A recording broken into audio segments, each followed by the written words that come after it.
What's going on, guys? It's Nate with S&S Predator Impact. I am here to do another video, a little informative video for you. Deer season has come to an end at midnight tonight. Coyote season ramps back up. So the last 2 weeks during the Michigan deer season, I've been at the bench. I've been developing a load for my 243. I found a load that shoots sub MOA, and I'm very happy with that load. So what I've done, I've taken my day optic off, and I've put my Predator Thermal Optics Mission LRF back on my rifle. But now that we're here at this point, we have to reconfirm that zero and make sure that that scope is set up for the loads that I've developed. So what I need to do now is I need to go out and shoot this thermal. Now, everybody goes to the hot hand, right? You put the hot hand on a piece of cardboard and you end up with a target about this big at 100 yards. I'm more of a precision guy. I like the aim small, miss small theory. I like to have a little 1-inch dot at 100 yards. That's my preferred method to shoot. Not everybody does that. Not everybody cares as much. But me personally, I like to be able to reach out and have confidence in my rifle that I'm going to be able to do what I got to do when I pull that trigger. And I feel that as long as I'm precise with a 1-inch dot and I can sight in my rifle for an inch high, an inch and a half high, right in the dead center, I can hold zero out to 300 yards. That's how I like to do it. So what I'm going to do now is I'm going to show you how I build my thermal target for about $5, maybe a little bit less, and you can get multiple uses out of it. All you need is a 2x2 piece of wood, 2 pieces of cardboard, a stapler, a little knife, and I'm going to show you how I do it here in just a second with some scrap materials that I got. Let me go gather those materials. I'll be right back. Stay tuned. We'll build this target together.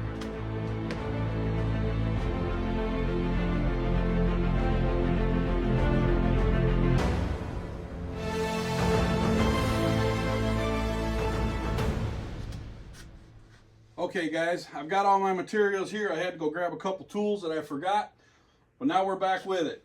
So what we have here is just standard 2x2 pieces of wood. You can get at Home Depot for probably about $2 a board, maybe even less than that. Even if you go to the scrap pile, probably, if you have a scrap pile at work, you could probably find this stuff anywhere. Cut a 2x4 right down the center, give you a 2x2.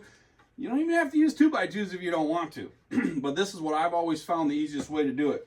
They're cut probably close to 4.5, maybe 5 foot long, something like that. And all we're going to do is we're going to take a simple piece of cardboard. Even cardboard you can tell has already been shot at. It's got some holes in it. That's okay. No big deal. We're just building a simple little target.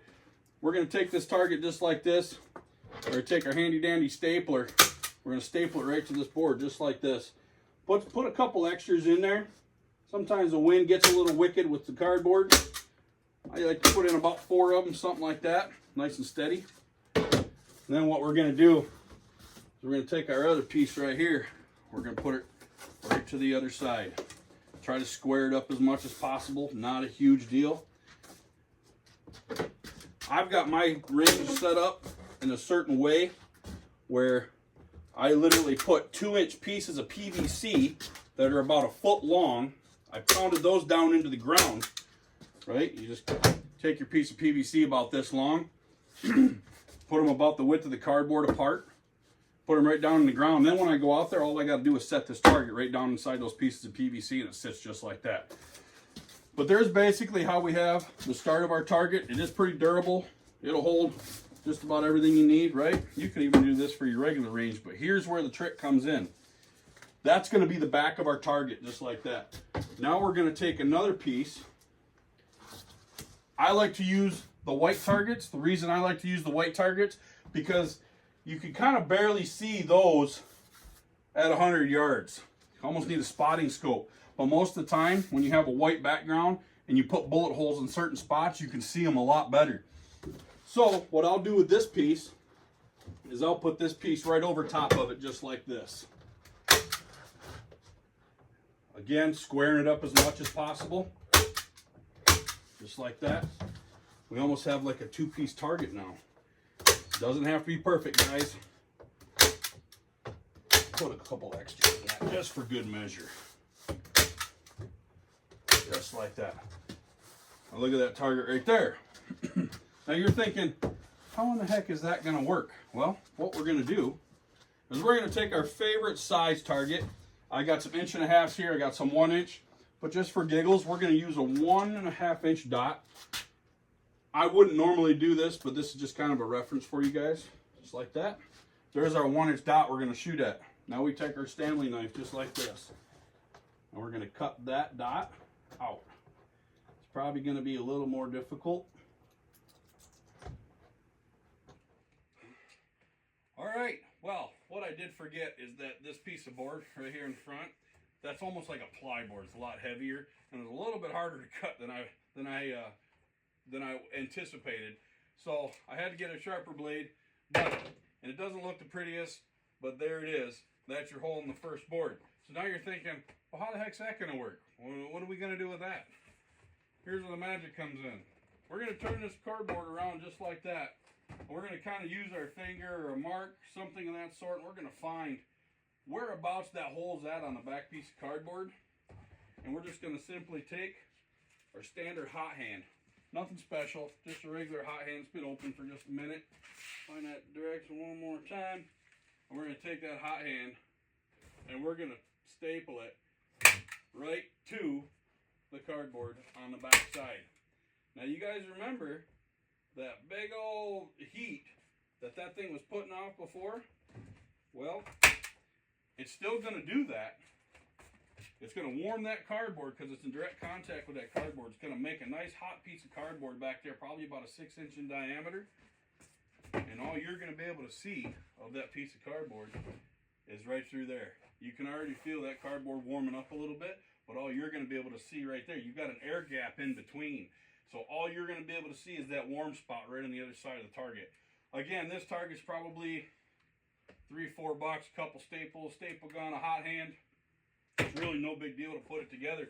But now I can take it out there to the range, set it up, and I've got a 1 inch dot at 100 yards that I can sight in. Got a nice white background on my board, so when I'm shooting, I can see where it's going. It's just, it might be a little extra work than throwing a hot hand up there, but for those guys that see a little bit more precision, and they like to see a little bit more precision sight in, that's what you can do right there. Set that out at 100 yards. Your scope's going to catch the heat right in through that hole where that hot hand's at on the back side, and it'll be a lot more precise sight in for you. I'm Nate with S&S Predator Impact. If you got any questions on this, shoot me a message. Otherwise, hope you have a great day. It is December 1st tomorrow. A lot of places are getting ready to fire up with the coyote hunting. I know we'll be out at midnight tonight, Mike and I, and we're going to see if we can't collect some coyotes tonight. So, hope you all have a great day. Shoot straight, shoot often. Talk to you soon.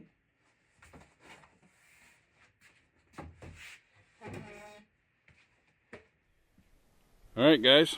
So this is what it looks like when you bring the target out. That black dot right there is your square that you put inside of your first panel. It's kind of big.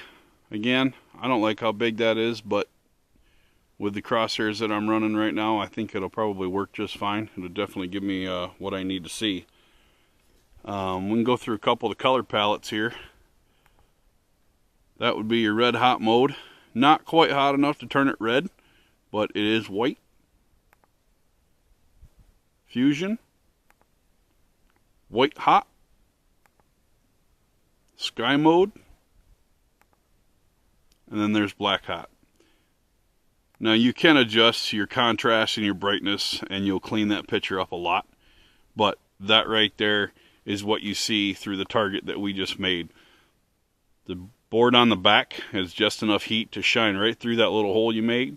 Again, I'd like a dot about half that size, but for demonstration purposes, I think it'll work just fine.